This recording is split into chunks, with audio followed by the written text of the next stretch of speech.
Okay, let's get this started. So, hello and welcome to today's session. Thank you so much for joining this webinar, which is Sitecore Upgrade Live Q&A. Before we get started, I wanted to go through a bit of housekeeping with you. So on the right-hand side of your screen, you'll see the Q&A section where you can submit your questions to us. There's also an anonymous chat feature if you click the tick box at the bottom if you don't want your name to be attached to your question, but feel free to put in any question and we'll get round to answering your question for us. So let me introduce ourselves. So I am Morgan, I'm a marketing exec here at ClerksWell, and I'm accompanied by Joe, our CTO, Olivia, our Sitecore practice manager, and then Sasha, our chief of staff. So we've also set out an agenda for this session. So we'll go through that with you quickly. So first of all, I'll give you a quick introduction into ClerksWell, who we are and who our clients are. And then we'll move on to commonly asked questions. So looking at different versions of Sitecore, the migration process, and a little bit into timelines and processes with Joe, Olivia and Sasha. And then we'll move on to the Q&A section. So we will be answering all your questions. So feel free to send them in at any point and we'll get around to it at this point. So ClerksWell. ClerksWell is an award-winning digital agency based in London Bridge. We have over 27 years of experience. We are a Sitecore Silver partner and also an Umbraco Gold partner, and we build dynamic and high-performing digital experiences. Our extensive experience and wide range of technical expertise allows us to take businesses to new heights. We also work with a broad range of public and private organisations across multiple sectors, such as finance, construction, government websites, education, and many more. Some of our clients, such as the CIPD, have been working with us for over 20 years. So I'm now going to hand this over to Sasha to get this Q&A portion started.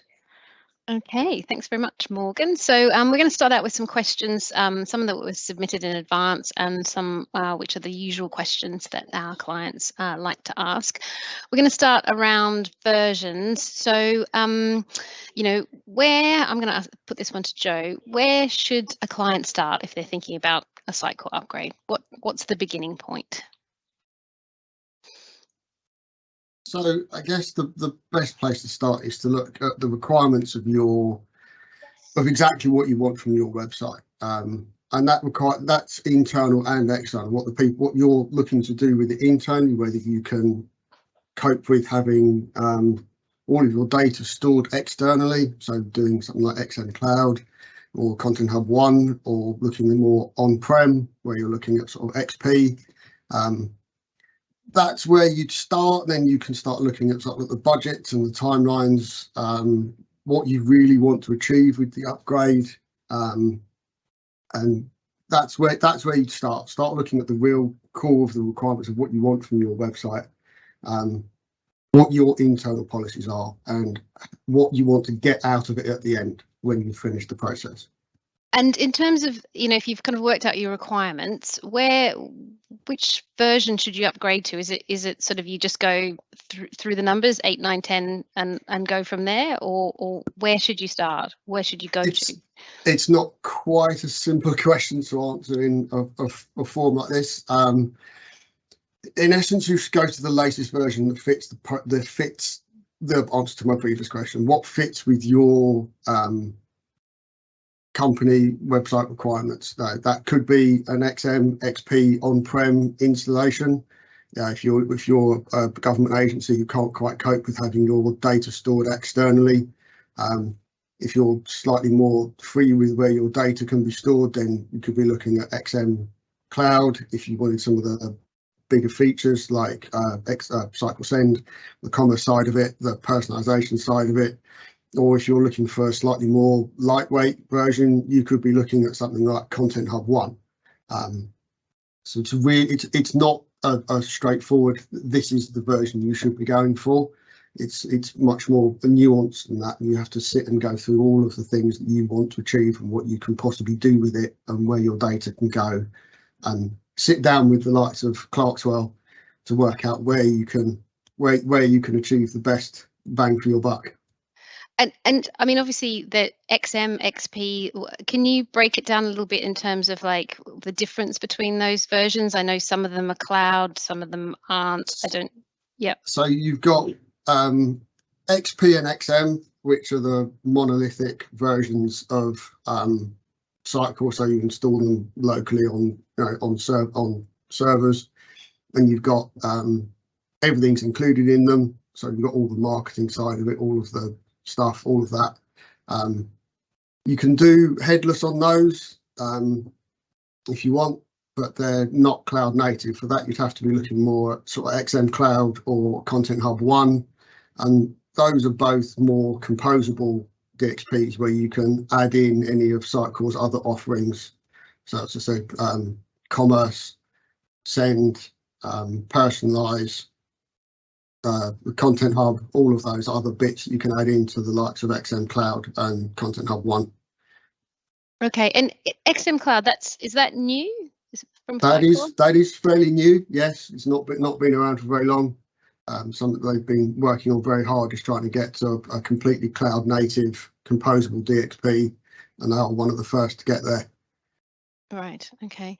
And then if thinking about sort of where our clients are coming from, if you were, say, on version 8, would you jump different versions? Where would you go to if you were currently on 8 and you were starting to think, I'm a bit nervous about the end of life on this? Well, so version 8's already end of life, so yeah, you should definitely be thinking of moving. Moving to, I mean, obviously moving is quite a big thing. If you're looking to do the quick way of doing it, I would look towards going to a similar version to what you've got now, but running 10.3. If you've got a bit more scope, I'd try and move to at least headless JSS. And then if your requirements fit with what's available within XM Cloud and Content Hub 1 at the moment, I would definitely be looking towards those as a possibility. Okay. And what if you were a bit more comfortable, say you're on version 10 now, so you don't have that kind of the clock ticking on the end of life, but you're aware about what's coming? Where would you advise in terms of, clearly you still need a strategy for kind of this year and next year, even if you're on 10? What's your advice to someone on that version? If you're still running NVC, XP, XM, I would be definitely looking towards going headless. That's where all of the industry is heading. It's all going headless. So Next.js, Vue.js, all of that. You could go XM Cloud or Content Hub 1. Depends. Again, all comes back to what you want, what your requirements for your website are. There are XM Cloud and Content Hub 1. They're great pieces of kit. There are a couple of limitations around like forms and search, which need to be factored into whether that you're a good fit for those. That's why I'd be looking. I'd be looking certainly headless, possibly XM Cloud or Content Hub 1, depending on what you need out of it. Okay, so exploring the requirements a bit more rather than talking about the specific technologies. If you were a client who perhaps you didn't have a big budget for a big build this year, and maybe you didn't have a big marketing team, where would those people sort of sit in terms of a Sitecore product? I would, again, go with the one or two limitations that, because they're so new, Sitecore haven't quite managed to fit in all of the features like forms and search within some of the core of their product. But I would definitely be looking at something like Content Hub 1 if you were fitting in there. It's well priced. It gives you a fair amount of flexibility in your content management stuff. It doesn't have a huge amount of marketing stuff, but you can add that in later. Okay.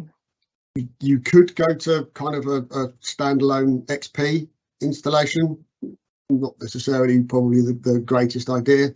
And if you had a little bit more budget, you could go XM Cloud, and then work on it from there. And if a client was, say, perhaps they had a big marketing team and they had a real demand for personalization, which products, where do they fit in? So that would be Sitecore XM, so experience management, or if you have the nice fit for the new stuff, definitely XM Cloud. It's a starting point, and then definitely be looking at adding in Sitecore personalize, and that would give you the best, probably the best way to go forward from there. You know, you've got a big marketing, you can take advantage of all of these extra bits that you can add in. Yeah, the composable nature of XM Cloud would definitely be something that would be good to look at. So it sounds to me like it's quite useful to kind of know what you want now, but also know where you're sort of heading in terms of your strategy. Is that something that you'd recommend in terms of like that you need to say, this is my Sitecore project is more than this year's upgrade. It's about seeing where I'm going to be in a year or two's time. Yes, I mean that's the great thing about the new products in XM Cloud and Content Hub 1 is that they do allow you to have that flexibility of you can take the starting point of just having some very basic marketing and personalization, but you can then add in any of the other of Sitecore's composable stack that you can expand on and build into what you've got already. So it's good to have an idea, because you don't want to choose something like, you don't want to choose an on-prem version and then realize, oh, well, Sitecore Search would be a really good fit, but to do that, we've got to move to XM Cloud because it's not going to fit with the on-prem version. So you'd have to be a little bit careful about what you want to do, but definitely have thoughts about what you want to achieve with not only where you are now, but where you want to be in the future. And is XM Cloud, I know it's quite new, so is it finished, or is there still more coming always, out? So one of the great things about XM Cloud is once you're there, you never have to upgrade your version of Sitecore. Sitecore take care of that, because all of the content side of it, all of the content management side of it is managed by Sitecore. There are bits missing. They haven't quite managed to get forms and the inbuilt search working with it, so you have to look at other options for that, so like Sitecore Search to get your search implementation working. But yeah, there's always updates coming. You don't have to do anything about it. They're going to update it for you, and all of these new features, they're doing the same with Content Hub 1. They're releasing new features all the time. Okay, and if you were a company that didn't quite have the appetite for an upgrade, when should you upgrade? Is it something that you should do every year, or do you need to just keep an eye on the sort of the end dates? I wouldn't suggest doing it every year. Some of them can be quite big projects. Okay. But if you're on version 8, you're already out of extended support. If you've got the likes of Cyber Essentials, they can get a bit nervy around you running unsupported software. Version 9 runs on extended support until the end of this year. Okay. So then you'll be looking at being out of support, which is not such a great place to be, because you'll stop getting security updates.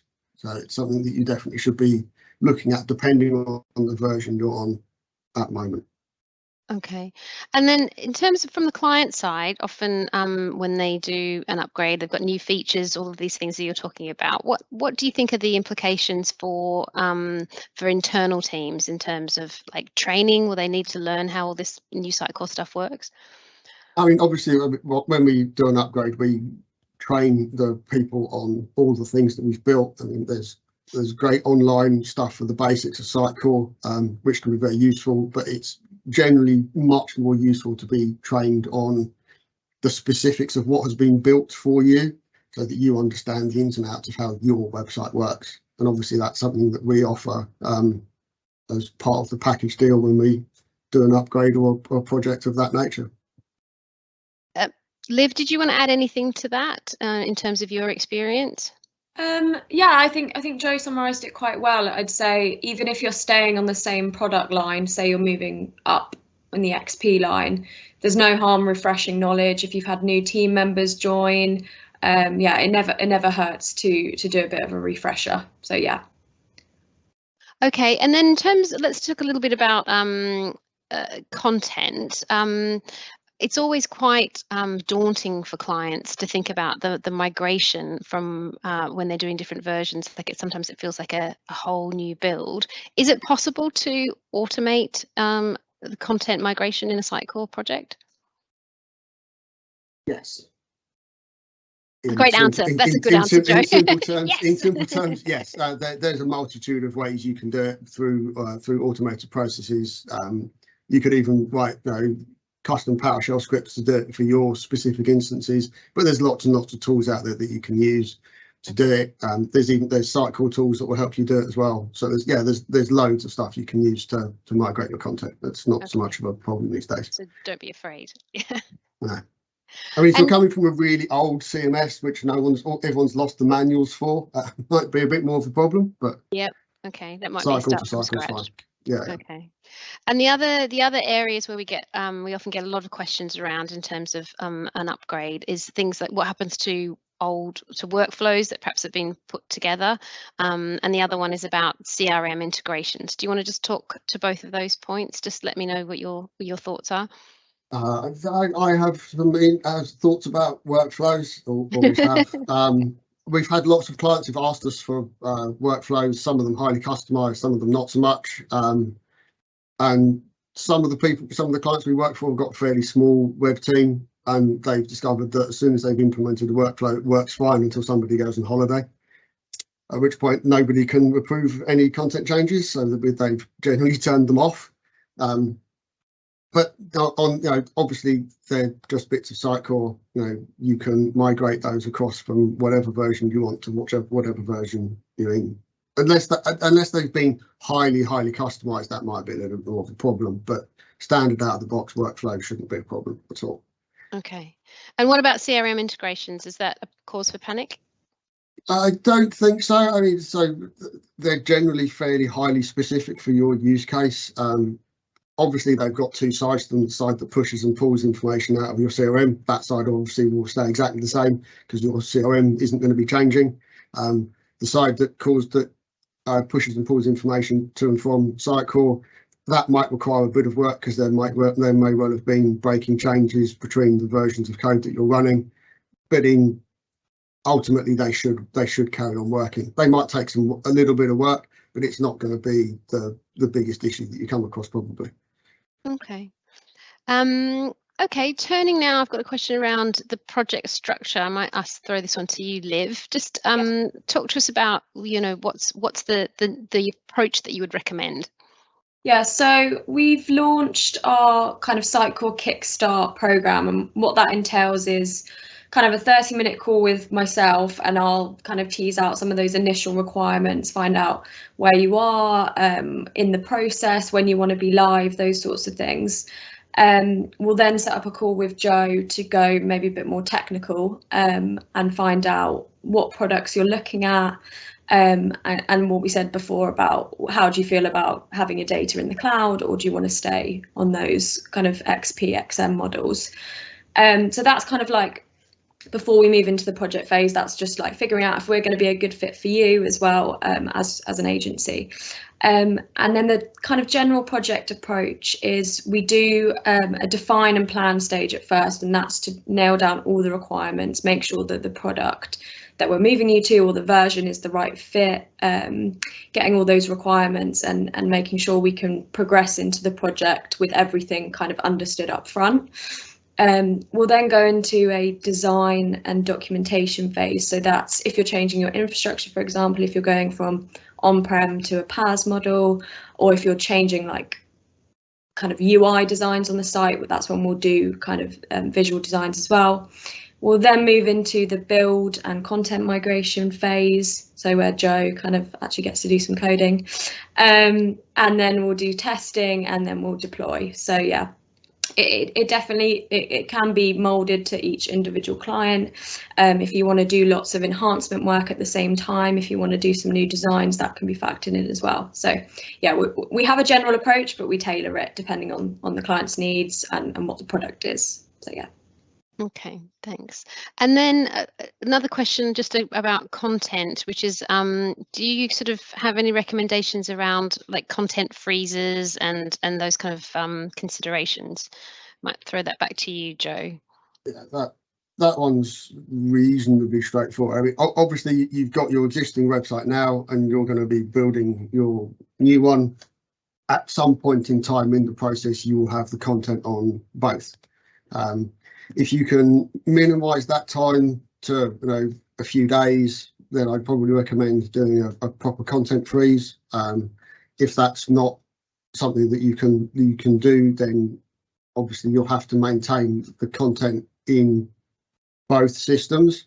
But But as a general, unless you're producing hundreds of articles a day, which is reasonably unlikely, that's not going to be too onerous a problem. If you're making 3 or 4 news articles every couple of days, just putting it into both systems for 3 or 4 days isn't going to be too onerous. You just need to minimise as much as possible the amount of time that you've got content in both systems.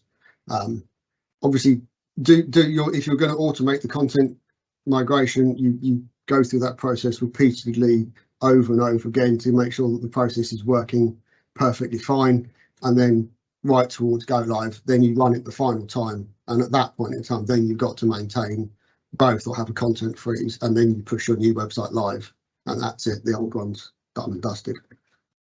Okay. At this point, I'm just going to remind everyone that you can be submitting questions. I can see that there are some coming through to us, but if you'd like to send in any questions before we come to the end of the session, we'd be happy to try and answer them. I've got one already here, which is about DevOps, that we've seen that people have been asking us that they've seen that some of these more sophisticated Sitecore products mean that perhaps there's a more of a requirement for a more robust DevOps team on the client side. What's your view on that, Joe? Once you've got to the point where we've gone through the process and we've built everything up for you, we'd have everything in DevOps in place, so you wouldn't have to necessarily be able to build all of that. Maintain and using it, obviously that's how you do your deployment, that's how you deploy your code between the various environments as you go through the DevOps pipelines. I mean, that's one thing to note about XM Cloud and XM Cloud at the moment is they don't support Azure DevOps at the moment. It's only GitHub at the moment. Again, that's something Sitecore working on. So that's something just to be aware of. But yeah, once everything's in place, being able to make the odd change here and there might be helpful, or certainly be able to execute the various deployment steps in it is going to be very handy. But you might not need the in-depth knowledge of creating the whole process from start to finish. And then if something does go wrong, we're always there to come and help and sort it out afterwards. Okay. Brilliant. I've got another question, which is, does it run out at Sitecore 10? Is there an 11, 12? There is an 11. There is no plan to retire Sitecore 11, 12. There's XM and XP are staying where they are. They realise that certain companies are not in a position where they can allow Sitecore to host their data. So the on-prem versions aren't going anywhere. Okay, all right. So people don't necessarily have to make up their mind straight away. Or they could go more slowly. Okay. Oh yeah, here's my favourite one. I don't know how to pronounce. What about Kubernetes? Is that something that people need to worry about, or is that a technical thing? Kubernetes. Sorry. So Kubernetes is a containerized production installation.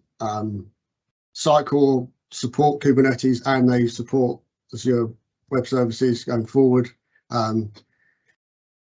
Kubernetes is an option. It's not a simple option. It's much more complicated than your standard Azure App Services setup. But if it fits in with the requirements of what you have as a company, it's definitely something that can be done. It is just more complicated to get set up. Again, once it's set up, it should just run and it should be fine. Deployments will just work. But it's going to take more effort to get it set up. Okay. And here's one from about the difference between XM Cloud and the others. So is there any difference in terms of like the user experience? Will the website function differently if it's in? No. Okay. I love those answers, Joe. You won't notice any difference between XM Cloud, Content Hub 1. As far as the user is concerned, it's just going to be a website. It might be, it'd be nice and quick, especially with Content Hub 1 and XM Cloud, because they've gone through all of the headless stuff. So you're just looking at rendered pages, so they're going to be nice and snappy websites. But ultimately, you're not really going to know that it's running Sitecore in the background. Okay. Right, here's one. So someone wants to know just a bit about our clients and what versions of Sitecore they're using. I don't know, can I throw this one to you, Liv? Yeah, sure. So we currently have 4 upgrades or rebuilds kind of on the go at the moment, and they're all going to 10 XP. And we have 2 more planned for this year, and those ones are where we're actually going to sit down with them and figure out if XM Cloud could be an option, because for these others it wasn't quite an option at the time. So yeah, that's kind of where we are with our clients. Okay, and presumably if people want to know more, they can get in touch and we can go into some more specifics. It's probably a good time to stay on you, Liv. Do you want to just tell us a little bit about why you find that clients work with us, why they choose ClerksWell? Yeah, sure. So we've been working on Sitecore since about version 6. So it's fair to say we've done quite a few upgrades in our time. And I think what we've learned along the way is, in order for it to be a successful project, you need to get that stakeholder buy-in like immediately, straight away at the start of the project. And that means picking the right product and platform for your business, like Joe said. So a lot of the technical team might hear, oh, cloud native, I'm going to jump at that. But what's the benefit for your business? So are your senior stakeholders actually going to go for that? And I think what's part of my role is figuring out what that business benefit is for each individual client. And for XM Cloud, for example, yeah, you're cloud native, but it also means your content editors are going to be working a lot more efficiently. It's got a much simpler UI to work with, so they can then be optimizing content instead of just, plugging it in every day. So yeah, it's figuring out what is actually the business benefit of each of those products, getting stakeholder buy-in, and therefore you won't be under so much scrutiny when the project starts, because they'll be confident in what we've proposed, and we can move forward with the project quite successfully. So yeah, I think that's something that our clients really appreciate, and I think something that we've learned over our time is not just the technical side, but actually the project management side. So scheduling in those content freezes, scheduling in UAT, how is it going to work with the business requirements? Have they got a campaign that has to go live? So it's managing both sides of the equation, both the technical and the project management, that I think we're really great at. Yeah, brilliant. All right, thank you. I think that pretty much brings us to the end of our Q&A. I'll just hand over back to you, Morgan, to finish up. You're on mute, I think. Yeah, there you go. We hope this webinar was informative and answered your questions. If you have any other queries, we're always encouraging feedback and happy to answer anything else, or discuss an upgrade in depth. We're also offering free health checks for any attendees today, so please get in touch with us. My email is m.theodore@clarkswell.com, and we hope to see you in the future. So yeah, we'll say goodbye. So we'll see you later. Thank you. Bye. Bye.